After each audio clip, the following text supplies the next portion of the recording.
Welcome again to the Leadership Louisville Center's Thought Leadership Series. This is where members meet, and with the COVID crisis and quarantine, we have moved this into a virtual environment, and so glad to have not only our members with us, but many of your guests with us as well. And I just want to give a shout out to our leadership network, which is the alumni membership group cohort of the Leadership Louisville Center. This is the new name for our membership, and our tagline is "Leadership is a journey not to be taken alone." So we are one of the largest and strongest membership organizations in the region, and we thank so much to all of you who continue to support the center, but also invest in your own leadership journey through membership.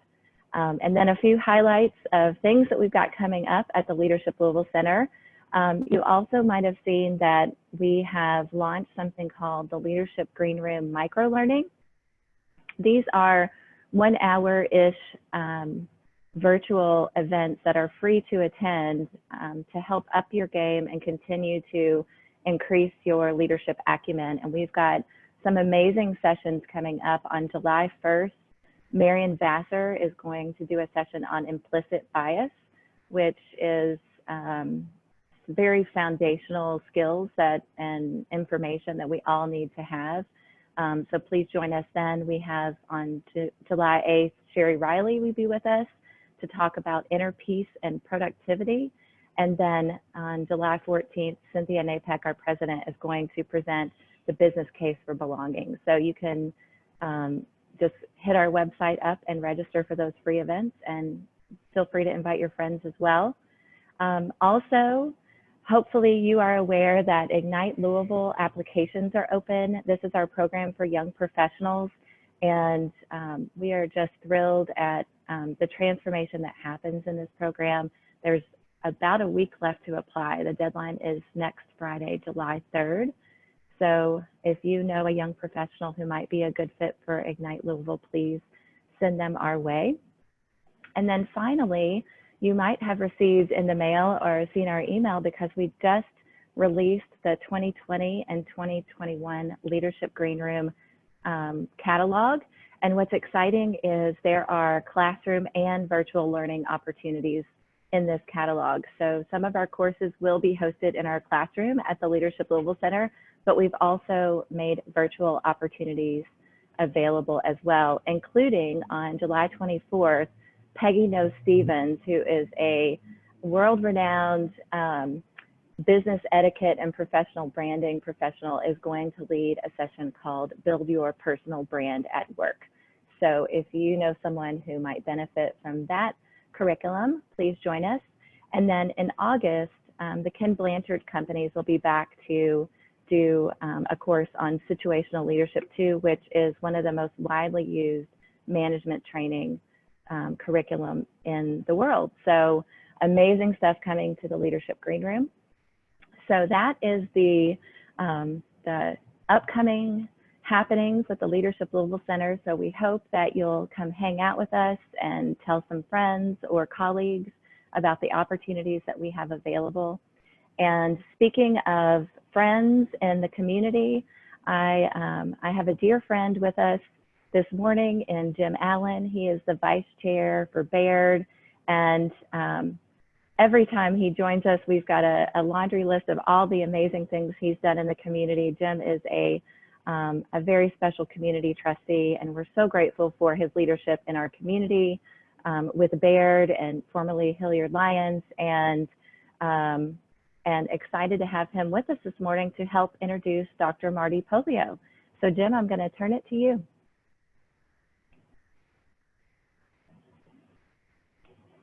Oh.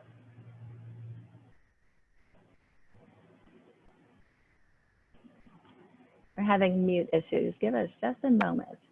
There we go. I think I got it. So yes. Thank you, Holly. And before we get started, I just want to recognize the great work of Leadership Louisville. What an outstanding lineup that you have in terms of programming going forward. And we're so pleased and proud to be associated with Leadership Louisville and sponsor the Thought Leadership series. So Holly, thank you to you and Cynthia and the team there for really terrific work. and the great resource that you are to this community. I'm especially proud of Baird's support for education, as Holly acknowledged.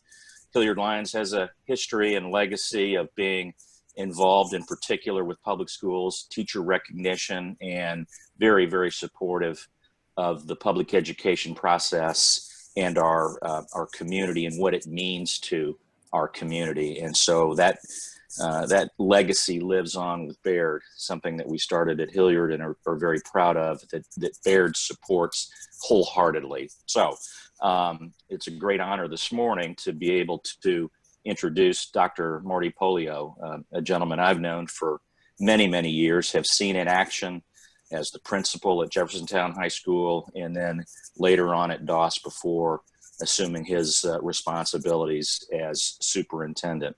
And I have the utmost respect for him as a professional and as a person. I think he's an outstanding leader and the right guy at the right time. But let me just give you a little bit more of formally of his background before we turn it over to him and hear from Marty.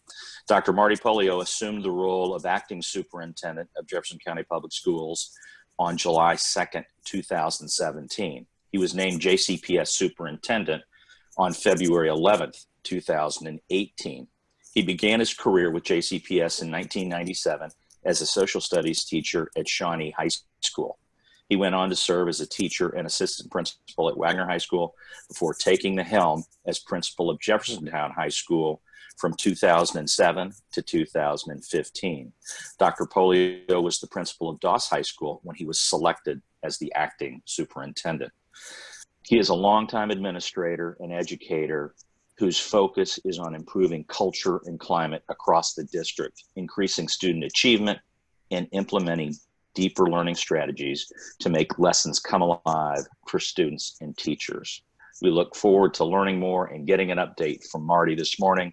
Welcome, Dr. Marty Pollio. Thank you very much for being with us.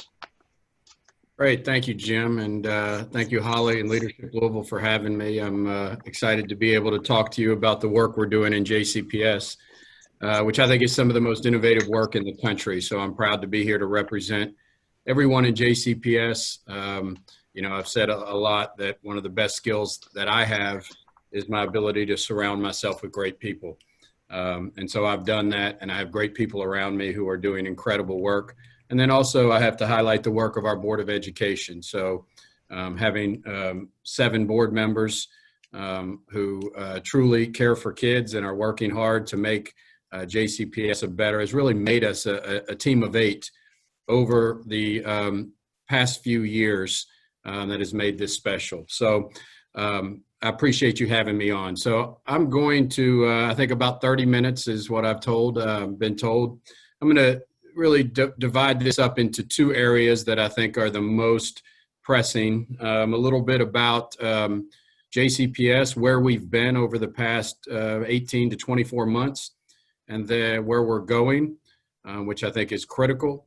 And then the second part of it, I'll talk about some of the really hot issues around going back to school, coronavirus crisis, and some of the things that we're working on now and some potential with that, which I know a lot of people are really interested in. So before I begin, Holly, I will say JCPS parent myself. I did not grow up in Jefferson County, but I've been here now for 23 years, but my daughter is Hawthorne as well, no middle school, and now she is at Youth Performing Arts School. So be a proud K-12 JCPS parent as well. So, anytime there's a snow day or something like that, and a parent says or emails me, or it's cold outside and says my kid has to stand at the bus, and I said, so does mine. So it gives me a close link to parents as well, as I am one. So just going back a little bit, I want to go backwards a little bit and talk about how we got to the place we are right now. I think it's well documented. I've been a principal. I've been in JCPS now for a total. I just finished my 23rd year in JCPS, 25 years in education. And as Jim said, I was a teacher at Shawnee, teacher and coach at Wagner, athletic director at Wagner, assistant principal at Wagner. And then I became the principal at J-Town and Doss. For 10 years, I was a principal in JCPS. So I was keenly aware of the very positives about the district and a lot of the areas where we needed to improve or change. And so I think that gave me a lot of insight stepping into this position. I never planned to be in this position. I never thought I would, and was absolutely shocked when I was asked to step into the, or apply, I should say, for the acting superintendent role. It was around May of 2017 when I was asked to apply, and I interviewed and got that position. Had that moment, the oh, you know what moment, where I wasn't sure what I had gotten myself into, laying in bed that night, thinking about that I was now in charge of 100,000 students, 17,000 employees, and about a $1.6 billion budget. And so I say often I got into that role, and that first year, I was trying to fake it and act like I knew what I was doing, and really work hard to improve the district, but I was also trying to get the job at the same time. I believe about a large district superintendent, I'll say this, it is one of the most difficult jobs anybody can have. I can't imagine, I really can't, and I've said this, going to another city to be a superintendent when you really don't have a true deep care and a history in the district that you are in. That's not to say it can't be done very successfully, because it has, but from my position, I love JCPS, and I've been in this district, as I've said, for 23 years now. There is not a week goes by that I don't see a student that comes up to me and talks to me, or a former teacher or a current teacher that I know or don't know. And that is so meaningful to me, that so many kids in 23 years in this community that I hope I've had the opportunity to have an impact on. And I just can't imagine doing this job unless you had a true care for the district that I believe I do. And so going through 2017 and then getting the position in the spring of 2018 and signed on to do this job full time, I really wanted to change the district. We got an audit back in the spring of 2018 that recommended state takeover. I think that was very well documented. And it came from an audit from the spring, from the year before, spring of 2017, before I had gotten onto the position. But it took about a year for us to get that back. Well documented change in commissioner, change in Kentucky board.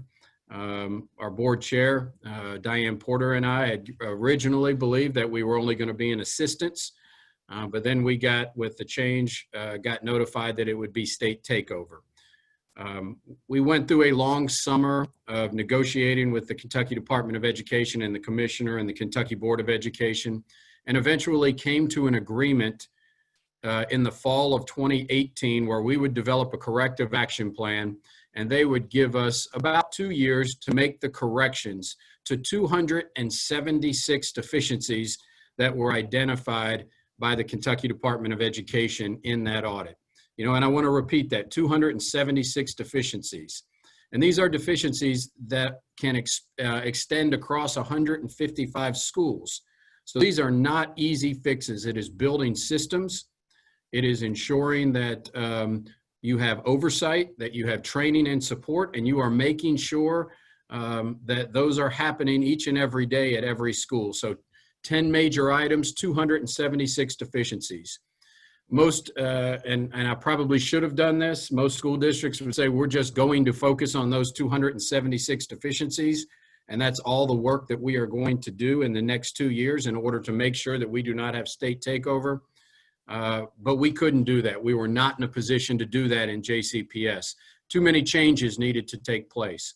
So over the past, and I just want to highlight this because I think this, although was a main story in the community 18 months ago, has been put to the sideline a lot. And I'm proud of that it's put to the sideline, because we have attacked those 276 deficiencies. And we are in a position right now where I believe all 276 are corrected. There are items in there that people don't know, like addressing student assignment changes, which we are doing right now. There's another item in there that's about how our district over the past several decades has not done anything to seek additional revenue to fix our facility problems, which we are addressing right now. And I am confident, more than confident, that in October, when we are audited again, and I know there will be some possible changes to that based on the coronavirus crisis, but I'm hoping they come audit us in October, because I believe in JCPS, we are in a position that when that audit occurs again, not only will it not be assistance, we will be, there will not be any intervention between the Kentucky Department of Education and JCPS. And I believe that that would be a difficult, 18 months ago, that would have been a difficult picture for us to realize.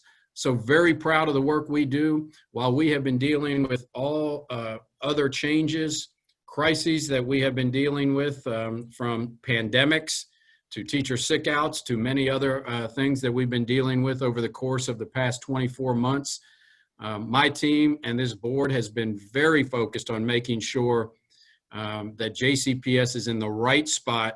So there is no state intervention once we get to the fall of 2020, and I am extremely confident in that. At the same time, though, we knew we could not just sit back. Our student outcomes are not where we want them to be right now, and we knew that we were going to have to make major changes. I said when I got into this position that our district, unfortunately, I believe, and the audit confirmed this, our accreditation visit also confirmed this, that we were a district of schools instead of a school district. And so I was a principal, and essentially we had 155 independent contractors. And so instead we had to have very clear systems for all schools. I want to remind everybody we are in a state that has appropriately site-based councils who determine curriculum, budget at schools. And so it is not the same influence from a district level that you can have in other states.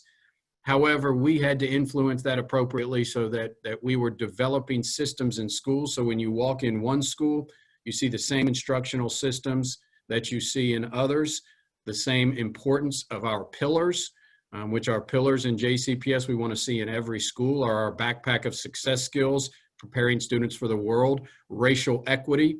We are one of the few districts in the country. Our board has had the courage to pass a racial equity policy prior to the national crisis we are in right now. Well prior to that, now every other district is trying to grapple with that discussion.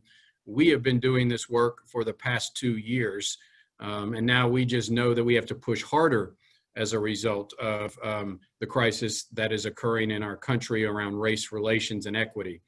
And then culture and climate. So for 2018-19, we pushed on that pretty extensively. But a summer ago, right about a year ago, 11 months ago, we had a discussion. I brought together a team, some internal and external, and we really said we are working extremely hard. But if we are going to make significant changes to JCPS, then we are going to have to make some fundamental changes to structures that have not occurred in a long time in JCPS. Some of these structures we saw were existing in other cities, but not in JCPS. And some were just fundamental within JCPS that had occurred for years. And so we really worked hard over about a 3 or 4 day period. Actually, day one occurred at the Leadership Louisville offices, where we had a retreat at Leadership Louisville. We appreciate you all giving us that opportunity. Spent all day really digging into the work and coming up with a future state. And future state is what we call it. When I say future state, it means we are looking 5 years down the road and saying, what is it going to take to have student outcomes that are far exceeding what they are now, exceeding other peer districts like ours, and also eliminating that achievement gap that is so prevalent in JCPS and in districts all across America. And so we wrestled with that through the course of 2019 and into the spring of 2020. I gave a speech at our State of the District address that essentially laid out that path forward of what we needed to do to make these major changes. Holly, I don't know if I can share my screen. Is that a possibility? Yes, give us 2 seconds. I'm going to make you That's fine. So a co-host. You can now. Okay, thank you. So I don't want, Mm-hmm. I've decided to stay away from PowerPoints as much as I possibly can, but I did want to show you all a few of these areas that I think are so important. And so our future state, as we worked into what was going to be the important and fundamental changes that had to take place in JCPS. Over the course of the past 8 to 10 months, and right now, my team and our board has been working in each and every one of these. First of all, increasing student instructional time. First of all, we know that with our current student attendance, which is a national crisis across America right now, a third of our students that we are trying to catch up that are behind are chronically absent, which means they are missing 18 or more school days of year. Now, I want to say once again, this is prior to the coronavirus crisis. This crisis will have an impact on students that I believe could last for years. I think we underestimated the impact of the 2008 recession and how that had an impact on student learning that we're still dealing with today across this country. And I think the coronavirus crisis, unless we are very intentional, extremely intentional and focused as a country, will have as well a larger impact than that, obviously, that could last for decades. But increasing instructional time is so important, which means improving attendance in school, number one, and all the factors that influence student attendance. And then number two, providing more out-of-school opportunity learning time for students. So last summer was our first opportunity at what we called our Backpack League, we wanted 1,000 students in summer learning. Our goal, we have to get 10,000 students all across K through 12, extending instructional time into the summer and after school, partnering with out-of-school programming to improve our time. 175 school days, 6.5 hours is not enough time to reduce the gap, especially when you have students missing 18 of those school days more than their peers might do that. And so really focusing on those areas and investing in 10,000 students in school and learning during the summer, like many other cities have done over the course of the past decade. Student assignment, which I will touch on in just a second, is going to be so critical that we work to improve and change our student assignment plan so that all students have choice. Better resource our low-performing schools. We are working on a plan right now, and this is a huge lift to better resource our low-performing schools, which I want to include talk about includes not only smaller class size, more employees and services for kids, but also paying our teachers and our leaders more in our low-performing schools so that we can have experienced teachers and leaders and fill every vacancy in classrooms in all of our lowest performing schools. Workforce and leadership development. I can say this, there is a crisis coming when it comes to the teacher workforce nationally. Teacher enrollment in teacher certification programs at post-secondary is at least 25 to 50% less than it was a decade ago. We are going to have to do things as a nation to ensure that we have a teacher in every classroom.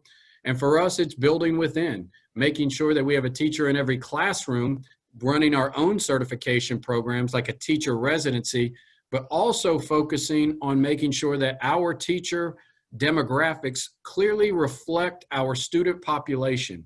So if we have 36% students that are African American, we should have 35% of our teachers that are African American.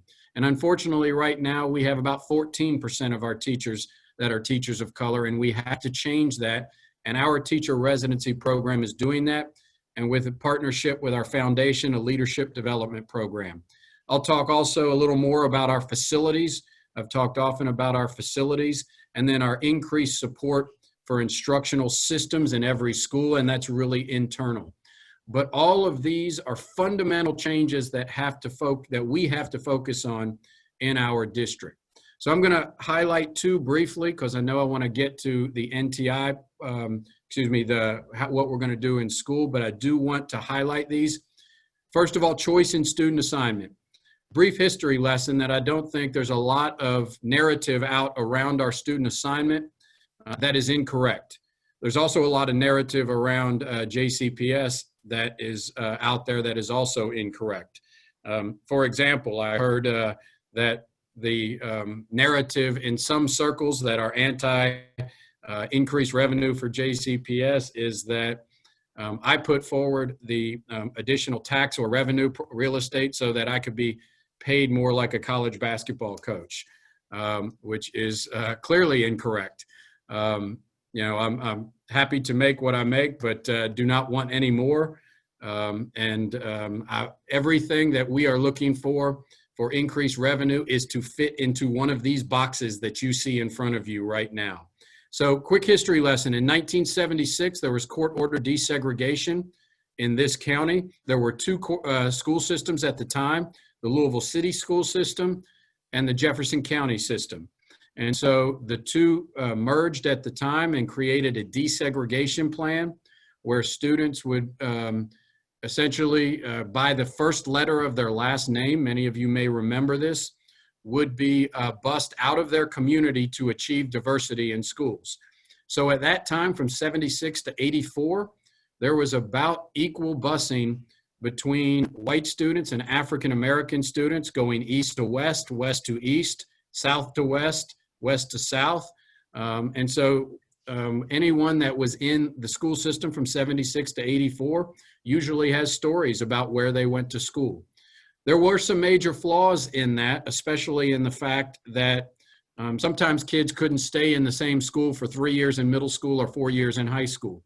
So in 1984, a very contentious year for JCPS, they changed the student assignment plan. The superintendent and the board changed the student assignment plan. And most people don't realize that. From 84 until today, only students that are in essentially District 1, but are predominantly West Louisville and a little bit as you get into the Smoketown area.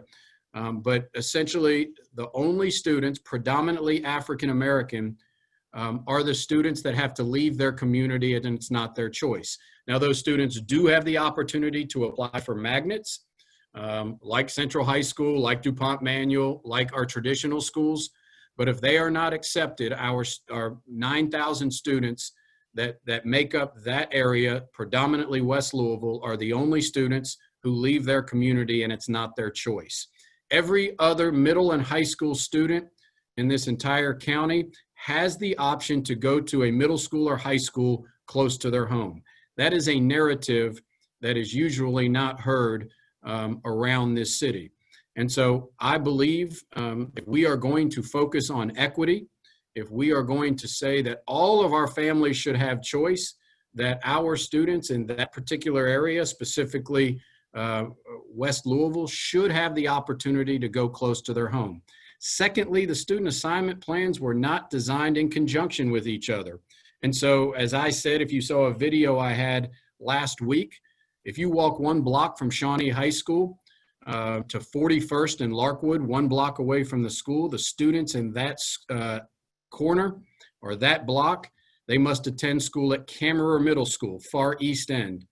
And then when they go to high school, they must go to Doss High School, the other side of the city in Louisville South End. I believe it is imperative that we give our students, specifically in West Louisville, but in that satellite area, the opportunity to go to a school close to their home. And so we have developed a plan where we must do that, but we have a facilities issue as well.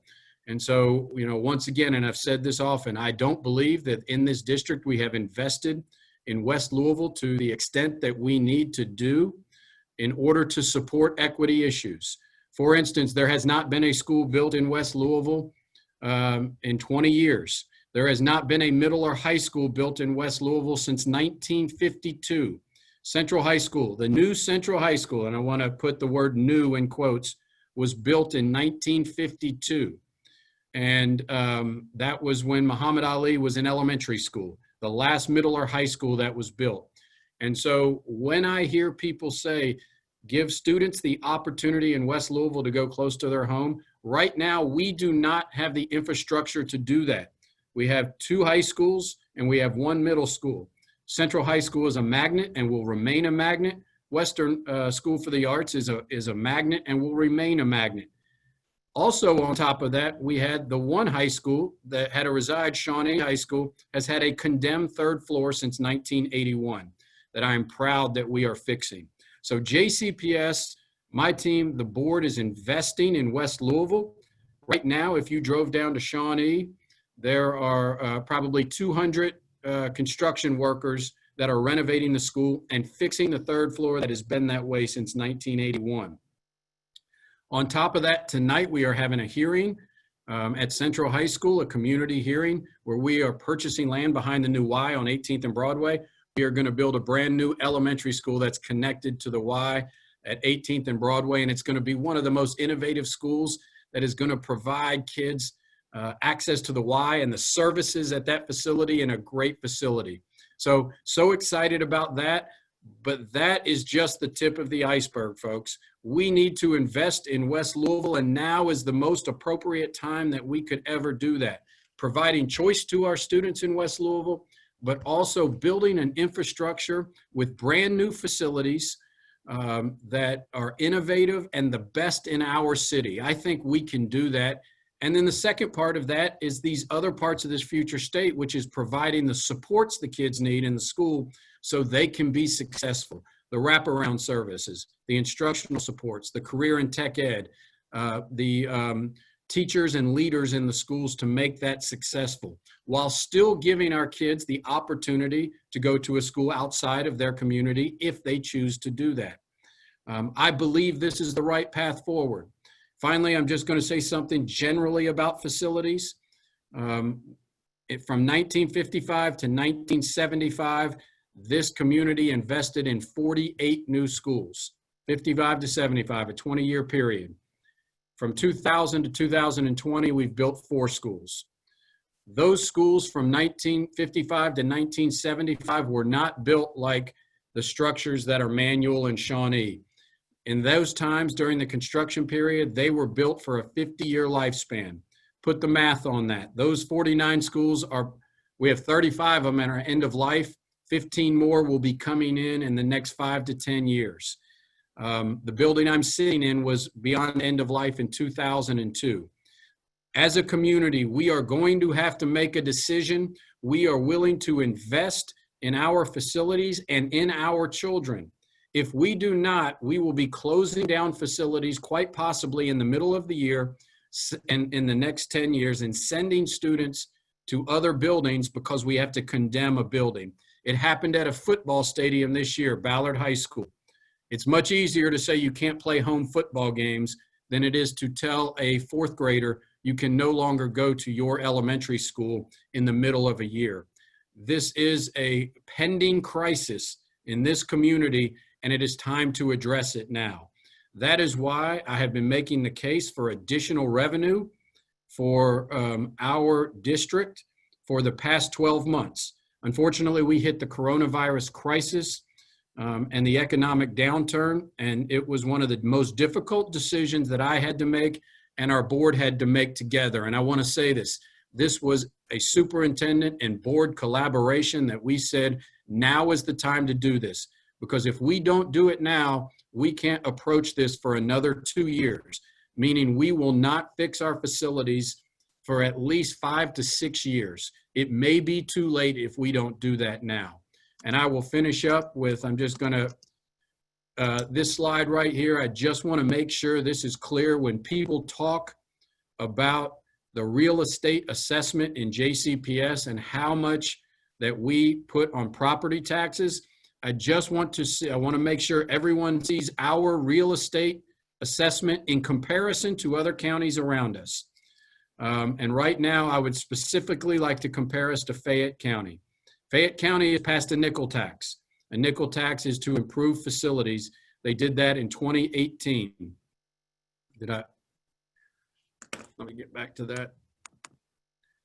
I apologize. I think I lost you. But in 2018, I would challenge anyone, get in your car when you are in Fayette County and drive around a school in Fayette County. Or when you're in Oldham County, drive around a facility in Oldham County, and then pick any school in Jefferson County and do the exact same thing.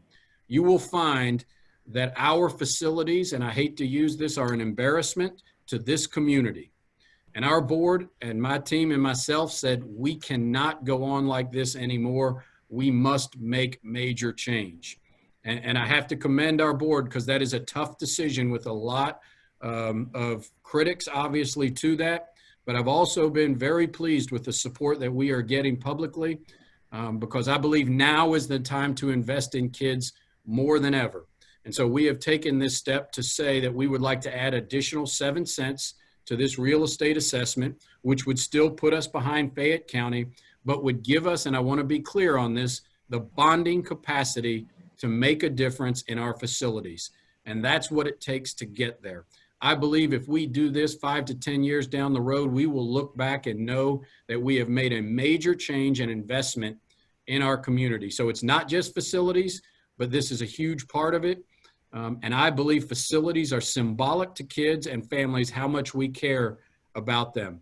And then I would say on this, as you look at this, and when in property real estate tax, we are 42nd in the state right now.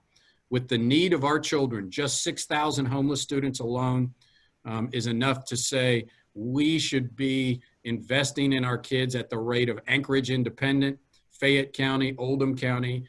And I believe now and in the fall will be the time, if this goes to referendum, to step up and support the future of Jefferson County Public Schools and the children of this community. All right, I'll get off my soapbox on that. And I'll address a little bit, I appreciate you indulging me on that. I can stop sharing now. A little bit about getting back to school. So on March 14th, as everyone knows, we canceled school at the time. I thought there was no way we would possibly be able to, and share this with large district superintendents all across America, be able to go to an online NTI system. Because one of the reasons is equity. If you see any maps around a lack of connectivity in this city, you will see that it's very predictable based on poverty, what the digital divide in this community. And so often I get asked about providing, making sure that we do more where everything is online and kids are making sure that they are logging on to with their teacher online every single day. That's where we want to be to have live classes. But when it comes to equity, when 30% of our kids don't have connectivity and our families don't have connectivity, that's a major equity issue. We cannot build a system that allows 30% of our students to be shut out of instruction. And so NTI, we worked hard. I'm extremely proud when we are looking at our participation rates versus counties around us versus Fayette County. I'm extremely proud of what we did every week, but the last 2 days of NTI was above 90% participation with our students. That's defined by KDE. It is a lower benchmark than we want. We sent out 21,000 Chromebooks to kids. We sent some hotspots, but the connectivity is the challenge. This is going to have to be a community-wide issue. Another thing that our community and our leaders should say, it's not acceptable for some kids not to have connectivity while others have that. So we've got to work on that issue as a community. But we went through those weeks of NTI, very proud of the work, served over 1 million meals to families and kids, provided services to kids. And now we're into the summer months. And yesterday we got guidance from the governor. So we have teams that have been working on our plan of how we can come back to school. I can say this, we want to be back in school. Our kids need to be in school. They need the relationships with teachers. They also need support services that we provide. JCPS provides so many support services to kids, social services, that when we are not in school, kids don't have access to those services. So I can't say enough about the importance of being in school, but the health and safety of our kids and our staff has to be number one. There was a lot of discussion about that we got this windfall of money from the CARES Act. If you've seen recently, actually for us to go back to school, we will spend every dollar of that and more in order to go back to school. So with guidance yesterday, we know that we will spend approximately anywhere between $9 to $12 million plus just to get face masks to kids. Several million more on things like hand sanitizers, thermometers, all of those things that are required for us to have school. And then for us to make sure that when we go into the fall, every single student, not one per family, but every single student has access to a Chromebook.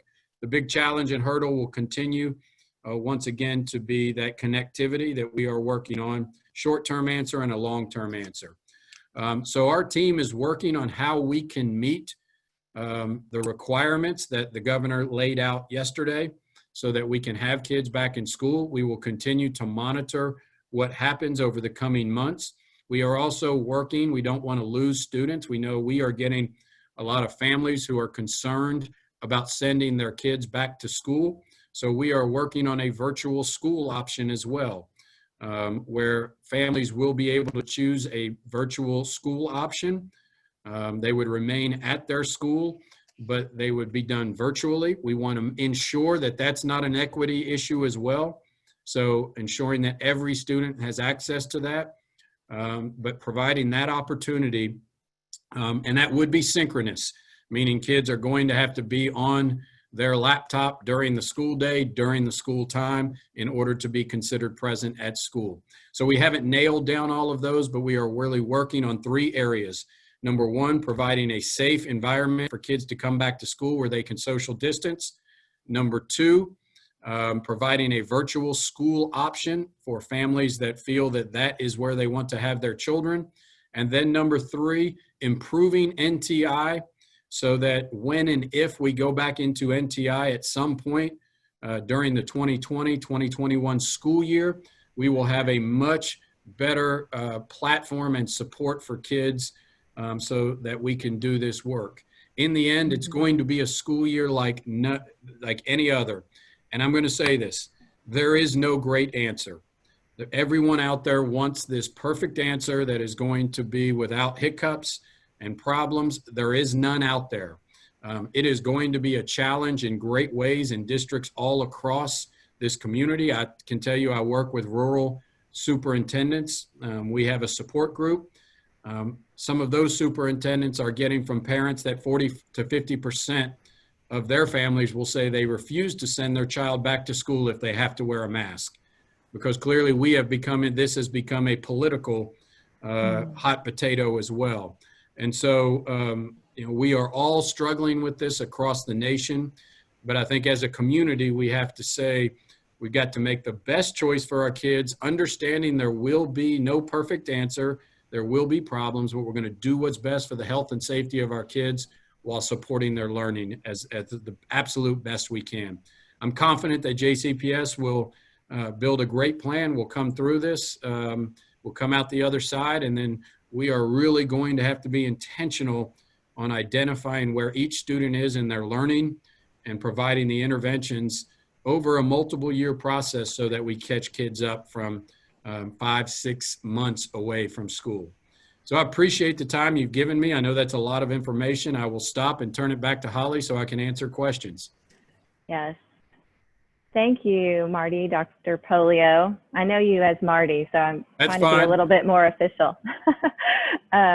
Thank you so much. I just really applaud and appreciate your leadership because these are big, big issues and important things for our community moving forward. And we do have a handful of questions, and they are big, big issues. So I'm going to toss a few of them your way, but I wanted to start with one that I had based on some of the things happening in our community. There was a petition filed called a Path Forward for Louisville that was presented by mostly predominantly Black leaders with a set of suggestions that our community should make. And there was a section on education plus others that related to JCPS, but you touched on a few of these things around a pipeline of Black educators, which I know John Marshall, Ashley Duncan, and others on your team are doing amazing work there.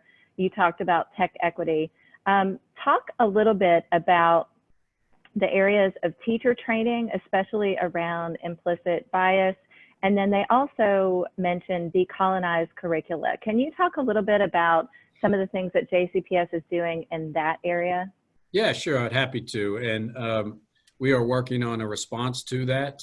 I am proud to say that nearly everything that was identified in the Path Forward document are things that JCPS has in the process of. These are never things I think that you just check off and say, we're good, we've done that. These are building processes. So, you know, the work that we have done around our racial equity plan has put us in a great position. As I read through the document, we are well down the path where I think others, entities are going to have to start the work. I believe we are just going to have to push harder and double down in some areas. And so first of all, teacher training. We have developed implicit bias modules for our teachers.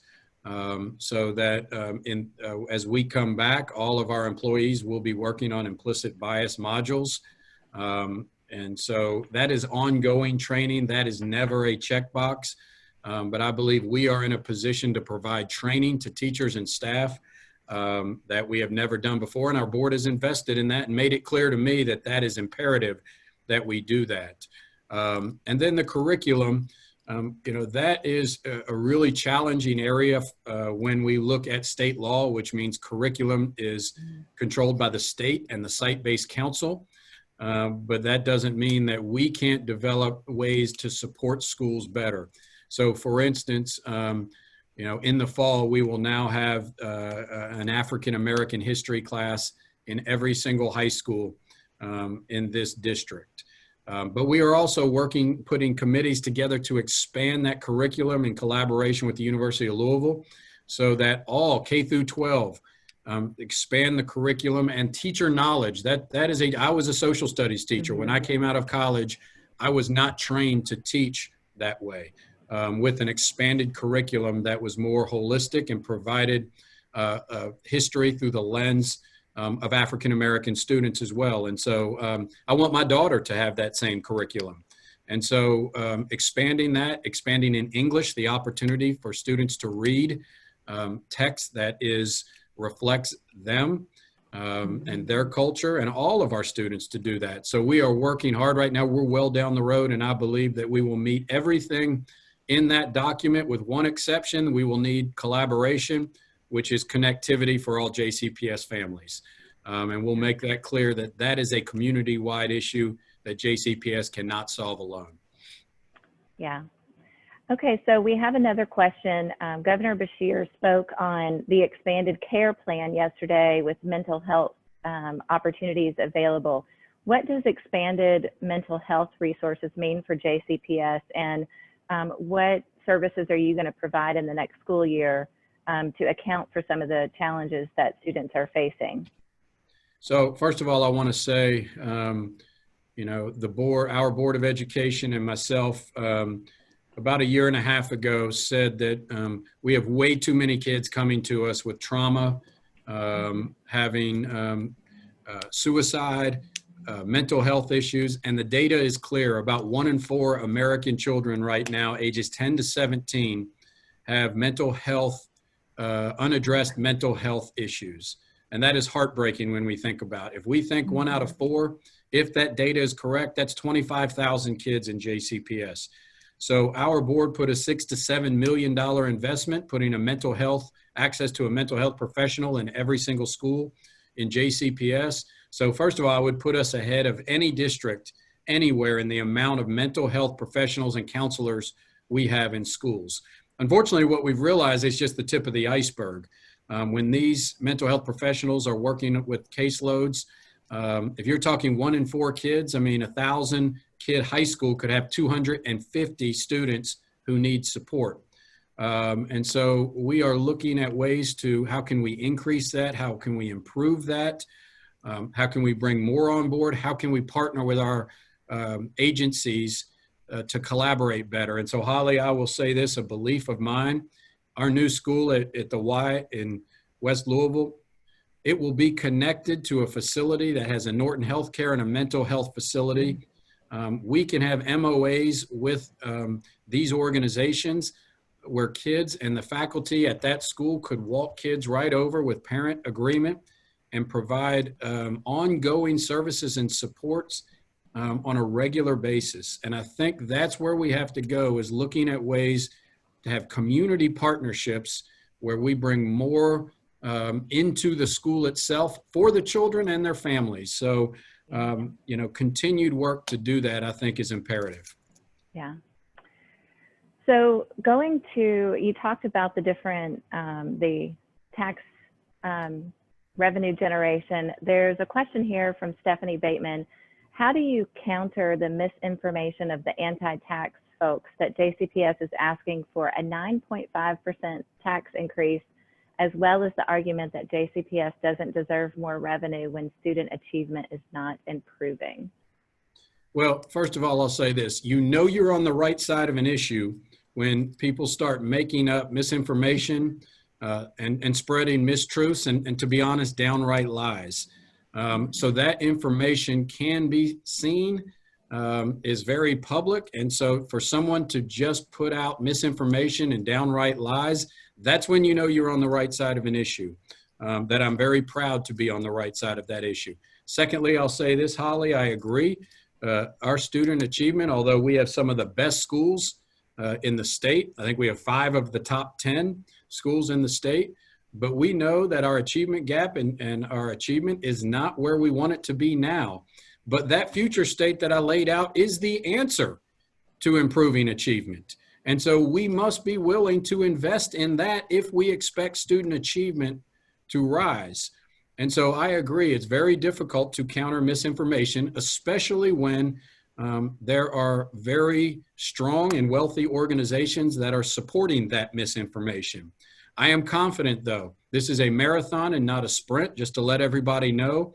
The petition has until July 10th to collect 35,000, I believe it's 516 signatures of registered voters in Jefferson County. If they get to that, then it will be a referendum in the fall. We are poised to make our case. I believe we have grassroots organizations that are willing to support us. I also believe we have large organizations that are willing to get behind us and support us. Our polling shows very good. It is the polling that we have had from our consultants shows very positive right now. I thought when we were past this that maybe it would be, we have no chance and the signatures would be gathered in a matter of days. That has not happened. So I've been more inspired than ever by what's going to happen. If it goes to a referendum, I look forward to fighting this out and making the case to our students, for our students. And I believe they're making the case for us when they say we need to improve student achievement. You're right, we do. This is why we're doing this, that we need to, give choice to students in West Louisville. You're right, not just neighborhood schools, not just end busing, but we need to give choice to students in West Louisville. We do need to do that, but we're gonna have to build facilities to do that, which requires investment. And so I look forward to having that conversation and discussion in the fall leading up to a potential referendum on November 3rd. Yeah. Well, there are a couple questions about what folks can do to support that referendum and putting that 7% on the docket to get some public support. And then I also have a question very similar. The Downtown Rotary is partnering with Western and Iroquois High School and some of the funding that they've done with scholarships. What other ways can civic organizations support your work? So both of those questions, what can business and community leaders do to support you as individuals? And then what could they do to garner the support of their different civic organizations? So sure. So right now, I just want to be clear. I think the best thing people can do to support us in this is to step up in whatever way that they feel is appropriate. And I know it's difficult at times. Increasing taxes at this time is not a popular step. I completely understand that. And sometimes it's difficult to do that. We know the world of social media.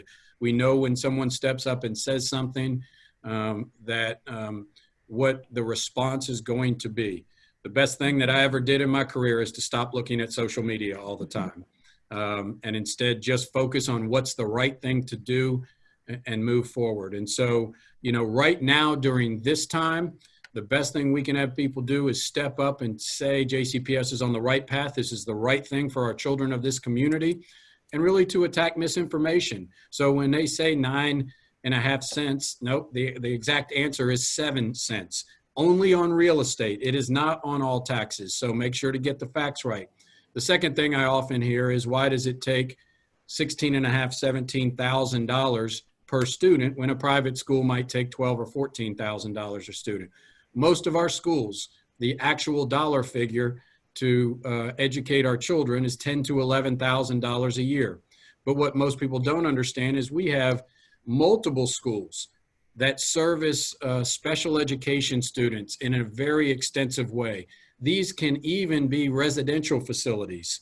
These schools are in excess of $50,000, $60,000, $70,000 a year per student. We actually have state agency schools where other districts, when they don't have services to support their kids, send them to us, whether that be Peace Hospital, which is a part of JCPS, Boys Haven and Girls Haven, and I could go down the list of the state agency schools, Waller Williams, Benet School, Churchill Park, that services some of our best students. I love going to those schools, but the highest need students you could find in our community.